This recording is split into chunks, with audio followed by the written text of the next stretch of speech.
Hello viewers, welcome to my YouTube channel learning and support. তো viewers, এর আগের একটি ভিডিওতে আমরা দেখিয়েছি যে কিভাবে আপনারা অনলাইনে ডেথ সার্টিফিকেটের আবেদন করতে পারবেন। এছাড়াও ডেথ সার্টিফিকেট বা বার্থ সার্টিফিকেট অ্যাপ্লাই করতে কি কি ডকুমেন্ট লাগবে, 21 দিনের আগে বা 21 দিনের মধ্যে হলে কি কি ডকুমেন্ট লাগবে, 21 দিন পর হলে কি কি ডকুমেন্ট লাগবে, এই সমস্ত কিছু নেই আমাদের চ্যানেলে অনেকগুলি ভিডিও রয়েছে। তো আজকে আমরা আপনাদের দেখাতে চলেছি যে ডেথ সার্টিফিকেট বা বার্থ সার্টিফিকেট ডিলেড হয়ে গেলে যে চালানটি আপনার প্রয়োজন হয়, সেই চালানটি আপনি কিভাবে কাটতে পারবেন। তো কোন পোর্টাল থেকে কত টাকার চালান কাটতে হবে, তা কিভাবে কাটবেন, এই সমস্ত কিছু জানতে ভিডিওটি স্কিপ না করে সম্পূর্ণ দেখুন। আমরা প্রথমে যে কোনো একটি ব্রাউজার ওপেন করে নেব। ব্রাউজারে সার্চ করতে হবে গ্রিপস। গ্রিপস লিখে সার্চ করার পর যে প্রথম লিঙ্কটি আসবে সেই লিঙ্কে আমরা ক্লিক করে দেবো। লিঙ্কটিতে ক্লিক করলে আপনাদের সামনে এরকম একটি ইন্টারফেস ওপেন হয়ে যাবে। তো বাঁ দিকেই প্রথমে আছে, দেখতে পাচ্ছেন যে পে নাও, আমরা এই অপশনটিতে ক্লিক করে দেবো।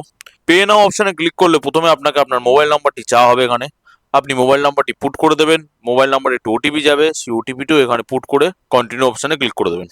তো আপনার যদি গ্রিপসে কোনো লগ ইন না করা থাকে, সেক্ষেত্রে এরকম একটি পপ আপ মেসেজ আসবে যে আপনি রেজিস্টারও করতে পারেন কিংবা রেজিস্ট্রেশন ছাড়াও পেমেন্ট করতে পারেন। তো আমি রেজিস্ট্রেশন ছাড়াই পেমেন্ট করছি, এতে কোনো সমস্যা হবে না। এরপরে একটি পপ আপ মেসেজ আসবে, সেখানে অ্যাকসেপ্ট অপশনে ক্লিক করে দেবো।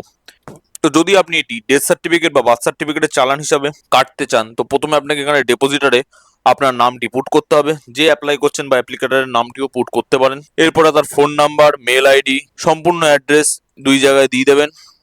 স্টেট সিলেক্ট করে নিতে পারবেন এখান থেকে, এবং পিনকোডটি এখানে পুট করে দেবেন। সমস্ত কিছু ফিল করার পর এখানে কনফার্ম অপশনে ক্লিক করে দেবেন। কনফার্ম অপশনে ক্লিক করলে প্রথমে আপনাকে অর্গানাইজেশনের নাম চাওয়া হবে। তো এখানে সার্চ করবেন জুডিশিয়াল। জুডিশিয়াল সার্চ করার পর এখানে জুডিশিয়ালে ক্লিক করে দেবেন। তারপর সার্ভিস অপশনে ক্লিক করবেন।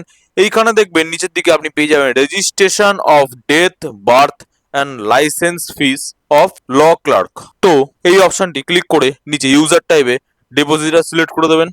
তারপরে যদি আপনার কোনো রেফারেন্স নাম্বার থেকে থাকে তো দেবেন, না হলে এনে দিয়ে আপনি এগিয়ে যেতে পারেন। তারপরে প্রসিড অপশনে ক্লিক করবেন। এরপরে এখানে ডিপার্টমেন্টের নাম চাওয়া হবে, অ্যাড্রেস চাওয়া হবে, সেগুলো আপনি পুট করে দেবেন। এরপরে সময়সীমা আছে, তো আপনি যেই ডেটে এটি দিচ্ছেন সেই ডেটটি প্রথমে সিলেক্ট করে নেবেন। তারপরে আগামী 1 মাস আপনি এটি দিয়ে দেবেন। আমি এখানে 23/7/2026 সিলেক্ট করেছি, তো আমি 1 মাস পরে 23/8/2026 এখানে দিয়ে দিলাম। তারপর রিমার্কসে কি কারণের জন্য আপনি এটি করছেন, যে ডিলেট বার্থ নাকি ডিলেট ডেট, সেটি এখানে লিখে দেবেন। তারপরে নেক্সট অপশনে ক্লিক করে দেবেন। নেক্সট অপশনে ক্লিক করার পর এখানে সাব সার্ভিস চাওয়া হবে, সেটি আপনি রেজিস্ট্রেশন ফিস দিয়ে দেবেন। এরপরে এইচওএ ডিপার্টমেন্ট একটি অপশন আসবে, সেটি এখানে ক্লিক করলে একটি হেড অফ অ্যাকাউন্ট নাম্বার বসে যাবে। সেটিকে আপনার চেঞ্জ বা কিছু করতে হবে না। নর্মালি আপনি এখানে অ্যামাউন্ট ক্লিক করবেন। অ্যামাউন্টে আপনি মিনিমাম 10 টাকার একটি চালান কাটতে পারেন। আমি এখানে অ্যামাউন্টটি লিখে দিয়ে নেক্সট অপশনে ক্লিক করে দিচ্ছি। এরপরে আপনার ফুল ডিটেলস এখানে দিয়ে দেওয়া হয়েছে। ভেরিফাই অ্যান্ড চেকে ক্লিক করে আপনি নেক্সটে ক্লিক করবেন।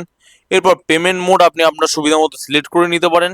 আপনি যদি ইউপিআই দিয়ে কিউআর কোড স্ক্যান করে পেমেন্ট করতে চান, তাহলে অনলাইন পেমেন্ট সিলেক্ট করবেন। করে পে ভায়া পেমেন্ট গেটওয়ে ক্লিক করে এখানে এসবিআই ইপে সিলেক্ট করে নেবেন। নেক্সট অপশনে ক্লিক করলে একটি জিআরএন নাম্বার জেনারেট হয়ে যাবে, সেটি আপনি কপি করে ভবিষ্যতের জন্য রেখে দিতে পারেন। এরপরে ওকে অপশনে ক্লিক করে দেবেন। নিচের দিকে স্ক্রল করে এলে আবার একটি পে নাও এর অপশন পাবেন। এই পে নাওতে ক্লিক করলে আপনার সামনে পেমেন্টের ইন্টারফেস চলে আসবে। বাঁদিকে 4 নম্বর আপনি দেখতে পাচ্ছেন ইউপিআই আছে। তো ইউপিআই কিউআর এ ক্লিক করে পে নাও অপশনে ক্লিক করলেই আপনার সামনে কিউআর কোডটি খুলে যাবে। আপনি এখান থেকে পেমেন্ট করে দিতে পারবেন। পেমেন্ট হয়ে গেলেই আপনার একটি চালান চলে আসবে। সেই চালানটি আপনি ডাউনলোড করে রেখে দেবেন। এটি আপনি ডেথ সার্টিফিকেট বা বার্থ সার্টিফিকেটে ব্যবহার করতে পারবেন। তো ভিউয়ার্স, আশা করি ভিডিওটি আপনাদের বুঝতে কোথাও কোনো অসুবিধা হয়নি। এরপরেও যদি সমস্যা হয়ে থাকে তাহলে আপনারা কমেন্ট বক্সে কমেন্ট করে জানাবেন, আমরা অবশ্যই সেখানে রিপ্লাই দেবো।